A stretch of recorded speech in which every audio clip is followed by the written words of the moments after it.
Today's Insider, we're getting the latest on the Giants from our Giants insider, Ralph Vacchiano, who joins us on the phone. And Ralph, I mean, let's talk about this stunning news with Justin Tuck going to Oakland.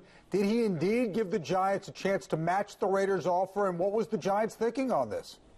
Well, that's my understanding that he did, and I don't even know that they had to necessarily match. My sense is that they were close to the 2 years and $11 million he got, that he would lean towards playing in New York. That's kind of been my sense all along. But, the Giants, from what I could tell, were just ready to move on. They had some concerns about his injury history.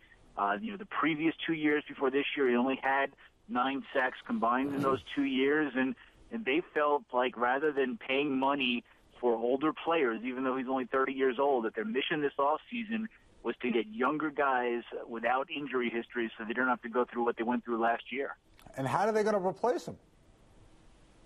Well, I think their big hope, and this might be the centerpiece of the entire defensive plan, is that Jason Pierre-Paul, at only 25 years old, is going to be JPP again after his, bad year coming off back surgery. I think he will be, a much different player.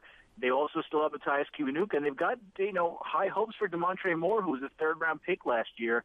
Those are probably the centerpieces. I wouldn't bet against them adding a veteran defensive end for much less money somewhere, or maybe a draft pick. But, it looks like those three guys are kind of the keys to this. All right, Ralph, let's also get what's going on with Hakeem Nicks. First, all we heard was he was going to Carolina.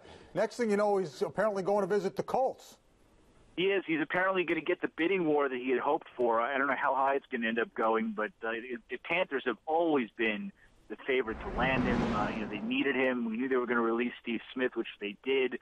Dave Gettleman, the ex-Giant executive, is the GM down there, and Hakeem Nicks is from Charlotte. So it all kind of aligned there, but I don't think the price they were offering, the report was about $4.5 million a year, was everything he dreamed of, and then the Colts called. So he hopped the plane and headed to Indianapolis tomorrow, and my sense is that he will just play the two of them against each other until he gets the highest price, and he's also hoping that San Diego gets involved. He mentioned them in his quote a few days ago, so I think he might know that they have some interest as well.